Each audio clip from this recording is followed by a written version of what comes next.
Hi hello नमस्कार. मी अमृता आपल्या अमृता वारे व्लॉगमध्ये सगळ्यांचं स्वागत करत आहे. तर आज आम्ही जाणार आहोत एका बड्डे पार्टीला आणि बड्डे पार्टी तर संध्याकाळी आहे, पण आज सकाळी सकाळीच माझ्या नवऱ्याने खूप मोठं पार्सल मागवले. ते सुद्धा मी आज तुम्हाला दाखवणार आहे. तर त्याच्यासाठी व्लॉग कंटिन्यू करा, शेवटपर्यंत बघा.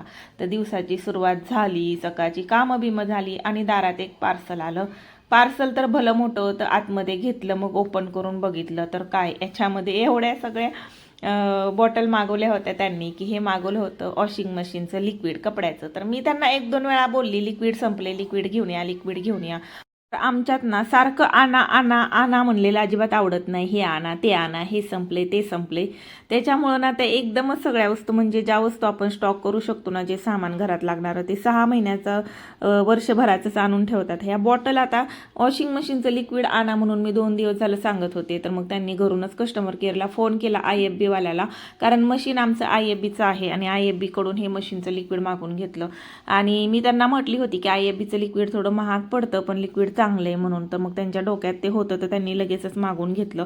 तर बघा एवढं सगळं लिक्विड त्यांनी मागवले. पण मला ना हे लिक्विड फार जास्त आवडतं, खूप चांगलं आहे बरं का हे. आणि याची बॉटल आवडते मला मेन तर. हे एकदम वापरायला सोपं आणि चांगलं आहे. ते अजिबात बॉटल भरत नाही, एक सांडत नाही, लिक्विड काढायला पण सोपं पडतं आपल्याला. त्याच्यामुळे मला हे आवडतं जास्त IFBचं लिक्विड. आणि हे 5 ml जरी टाकलं ना तरी भरपूर कपडे म्हणजे छान निघतात. त्याला एक्स्ट्रा कम्फर्ट वगैरे टाकायची गरज नाही, यातमध्ये सगळंच आहे. आणि लिक्विड खरंच खूप चांगले. मी पहिल्यांदा मशीन घेतली होती ना तेव्हा वापरलं होतं. त्याच्यानंतर सगळे लिक्विड ट्राय करून बघितले, पण मला कुठलंच आवडलं नाही. तर हे IFBचं लिक्विड खरंच खूप चांगलं आहे. तुम्ही सुद्धा वापरून बघा कधीतरी. आणि यांची ऑफर पण असते. तर हे आम्हाला ऑफरमध्येच भेटलेले आहे, म्हणजे वर्षातून एकदा ऑफर येते ही 2,500ला 10 लिटर असं. तर लास्ट टाईम आम्ही 2 जणांमध्ये घेतलं होतं, यावेळेस काही कोणी नव्हतं म्हणून मग आम्हीच घेऊन टाकलं. लागणारी गोष्ट आज नाही तर उद्या घ्यायची तर असतेच.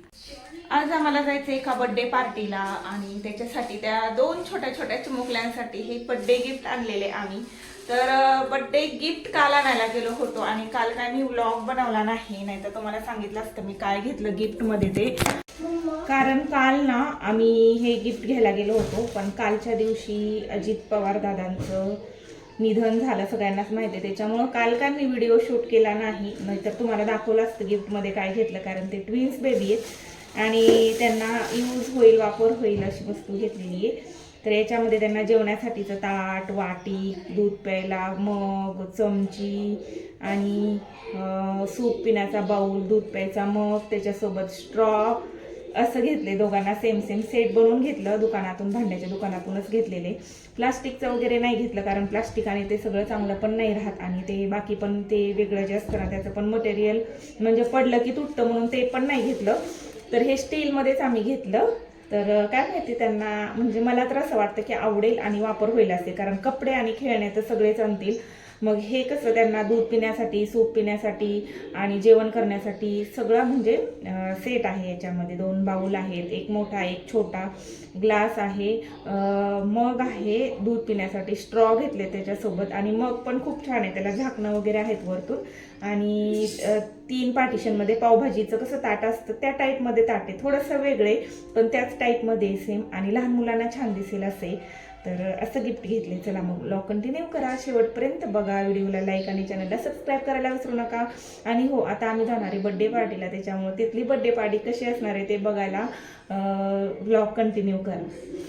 आता माझी काही तब्येत बरी नव्हती म्हणून माझा काय पार्टीला जायचा मूड नव्हता. मी म्हटलं तुम्ही सगळे जा, मी घरी थांबते. तरीसुद्धा मला जबरदस्ती सगळ्यांनी रेडी केलं की नाही तो पण सर. मग घाई गडबडीत हाताला येईल ती साडी काढली, घातली आणि मग व्लॉगला परत सुरुवात केली. तर गडबडीमध्ये रेडी झालेली, कशी रेडी झाली ते सांगा. आणि आता अचानक कुठं चाललं का सगळेजण कपडे चेंज करतात आणि सगळा पसारा जिथल्या तिथं तसाच सोडून देतात. आता मला परत आल्यावर हे सगळं आवरायचं येऊन. आणि खूप दिवसांनी आम्ही गाडीत सगळे सोबत जातोय, मिळून जाते, कारण सगळ्यांचा मेळच होत नाही कुठं जायचं असलं तर. असं म्हणजे दीदी, मुलं आणि हे आमचा मेळ होत नाही सगळ्यांचा मिळून. आणि आज आम्ही खूप दिवसांनी सगळे मिळून जातोय. तर दीदींची मैत्रीण आहे ती, म्हणजे लहानपणीपासून ती मैत्रीण आहे. तशी तर ती UPची आहे आणि आम्ही महाराष्ट्राचे. आम्ही दोघी राहतो गुजरातमध्ये आणि ते शाळेत आणि कॉलेजला नंतर सोबतच होते. आणि ती नेहमी येते घरी, तिला खूप आवडतं आमच्या घरी. नेहमी येते तेव्हा सांगत असते, म्हणजे तिला कधी पण वाटलं, आठवण आली की येते, दिवसभर थांबते, जेवते, खाते पिते आणि जाते. आणि तिला झालेले 2 ट्विन्स बेबी ते झाले तेव्हा दीदी गेल्या होत्या त्यांना भेटायला. पण मग मी नव्हते गेले. मग आता बड्डेला ती सांगायला आले होते दोघं हजबंड वाईफ, म्हणून आम्ही बड्डेला आलो. इथं येऊन पोचलो तरी इथं थोडेफार गेस्ट आलेले होते, पण बड्डे बॉय आणि ते लोक आलेलेच नव्हते. नंतर 15-20 मिनटं आम्ही बसलो आणि 15 मिनटं आणि त्याच्यानंतर हळूहळू सगळेजण यायला लागले. आणि नंतर ते 2 चिल्ली पिल्लं पण आले होते, पण ना तो छोटावाला ना त्याच्यातला तो आजारी होता, म्हणून त्याच्या मम्माचा काही तेवढा मूड नव्हता जास्त, त्याला हॉस्पिटलमध्ये नेऊन आणलं होतं. तर हे आहे मदर आणि फादर, आणि हे 2 त्यांची चिल्ली पिल्लं, म्हणजे रियान आणि सियान अशी त्यांची नावं ठेवलेली आहेत. तर ट्विन्स बेबी सांभाळायचं खूप अवघड असतं बघा, दोघं जण घेऊनच उभा राहिलेले आहेत कसे यांना. मग बड्डे झाला, केक कटिंग झालं, त्यांना भेटलो वगैरे. आणि नाही म्हणता नंतर ना सगळे खूप जण आलेले होते, गेस्ट खूप सारे होते, गर्दी होती भरपूर. मग त्यांना भेटल्यानंतर मग जेवण खावण पण तिथंच त्यांनी अरेंज होतं केलेलं सगळं. गिफ्ट दिलं, त्यांना भेटलो, आणि जेवण त्यांनी बाहेरच्या अंगणात ठेवलेलं होतं. तर बरं की आज नशीब थंडी कमी होती, नाहीतर लई थंडी वाजली असती तर मोकळ्या याच्यामध्ये.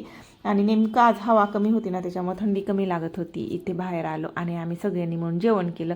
आणि जेवण उभा राहून करायचं ताट हातात घेऊन लई माझ्या जीवावर येतं, पण नाही इलाज असतो. आता ना सगळीकडे जिथं जाईन तसंच तिथं असंच असतं. तिथं एक टेम्पो उभा होता, आम्ही काय केलं मग म्हणजे ते कॅटरिंगवाल्यांचं असेल ते, आम्ही त्या टेम्पोत ताट ठेवलं आणि तिथं उभा राहून जेवण करून घेतलं. असं केलं. मग काय करणार आता, आपल्याला तर मराठी माणसांना खाली बसून मांडी घालून जेवण करायची सवय, असं काही पोट भरत नाही उभं राहून खायचं म्हणजे. त्यातली त्यात मुलं पण असतात, त्यांना पण सांभाळा, त्यांची पण प्लेट पकडा, असं असतं सगळं. जेवण खावण केलं, दीदींच्या सगळ्या मैत्रिणी मित्र आलेले होते, त्यांनी ओळख करून दिली, गप्पा गोष्टी केल्या, थोडा वेळ छान वाटतं आपल्याला, पण चेंज वाटतं जरा. आणि नंतर आम्ही निघालो घरी जायला. तर लगेच जेवण वगैरे झालं की यांनी गाडी काढली आणि आम्ही निघालो घरी. चला, आजच्या व्हिडिओमध्ये एवढंच, भेटूया पुढच्या व्हिडिओमध्ये. बाय.